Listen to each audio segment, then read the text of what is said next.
Hi, I'm Terry Gilchrist, and I'm the Unit Nurse Educator in OSP. And today I'm going to give you all the information that you need to properly secure the ShurMed shoulder positioner to an OR bed, and to demonstrate how to safely and confidently position a patient in the beach chair position. First things first, you will want to remove all the accessories and bed linens from the bed.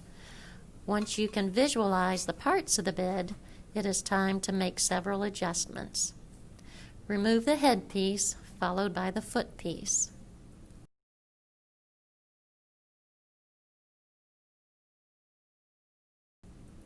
Once the footpiece is removed, the two prongs that supported the footpiece need to be lowered by pressing the leg down button on the OR bed remote. Unfasten the positioner from the stand, making sure that the cords are free and easily visualized. If the cords become inadvertently placed between the OR bed and the positioner, the cords can become severed, which will render the ShurMed remote inoperable. The positioner is awkward and heavy. Carefully pick up the shoulder positioner and slide it on the Clark rails of the OR bed. To enable this process, the clamps on either side of the positioner can be moved laterally to widen or to narrow the width of the positioner to match the exact width of the OR bed.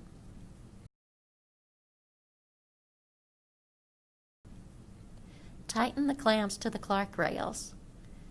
These are the only connections that support the patient on the shoulder positioner, so it is imperative that they are tight. Now we need to position the bed so as the patient's head is by anesthesia. To accomplish this, pick up the OR bed remote and push the unlock button. The feet of the OR bed will rise up, which will allow you to turn the bed. Be mindful of where the cords are and take every precaution not to run them over.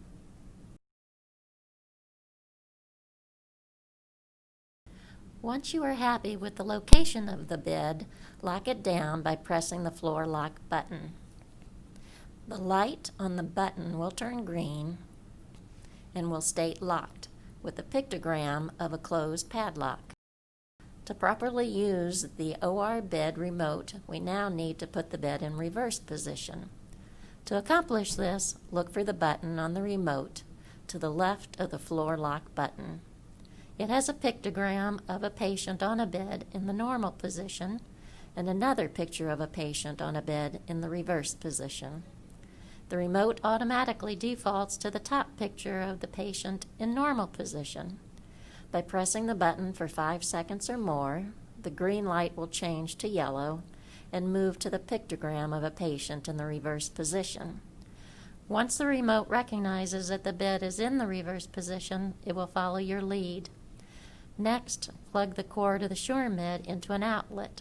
This enables the ShurMed remote operable. The ShurMed remote can only raise or lower the patient's torso.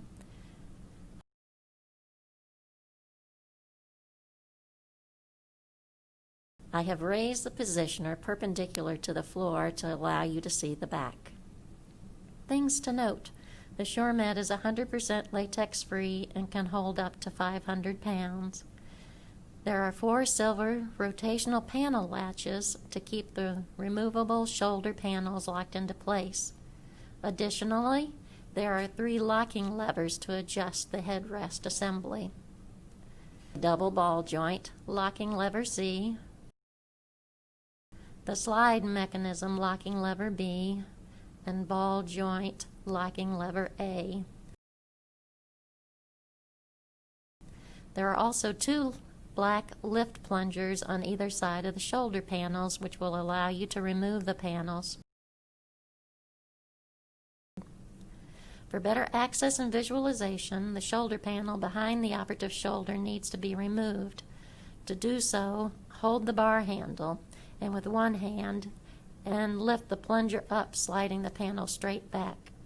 Remember, it is far easier to remove the shoulder panel on the operative side once the patient is in the seated position rather than in the supine position.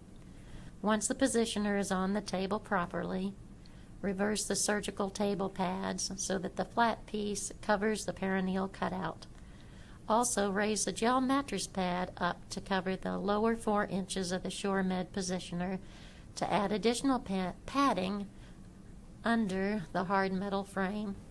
You must always remember that during a shoulder case where the ShurMed positioner is in use, only use the OR bed remote to flex the patient's leg so as to obtain the proper beach chair position, to put the patient in Trendelenburg to prevent them from slipping down in the bed, to raise the height of the entire bed up or down as needed to ensure adequate operative visualization, or to tilt the patient left or right.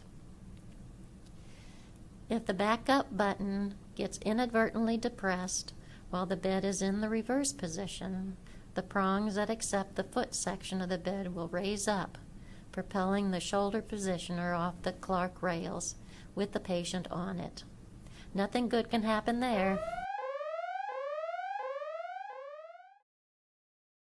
Please remember, the blue foam arm strap is applied to the orange bar on the ShurMed positioner, and the arm board is placed below the clamps of the positioner on the Clark rails. If the arm board is placed on the orange bar on the positioner, the bar will break off.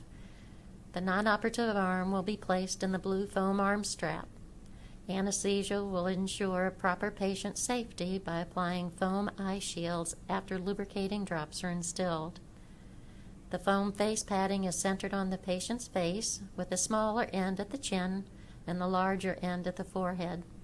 The endotracheal tube is directed through the center cutout facing the non-operative shoulder, and the tan straps are adequately fastened on the Velcro sections on the head support.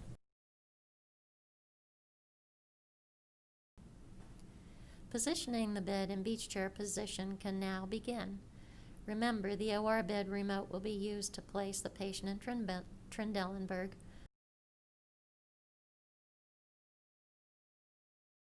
Flex the legs to raise the entire bed up or down, or to tilt left or right. The ShurMed remote will be used only to raise or lower the shoulder positioner. Once the patient is properly positioned, remove the shoulder panel from the operative side. Tuck the excess sheet under the patient's torso and step back. Look for proper body alignment and adjust as necessary. I hope you found this overview helpful and you feel confident with all aspects of the ShurMed shoulder positioner. Please remember the key points in operating each remote. Thanks so much.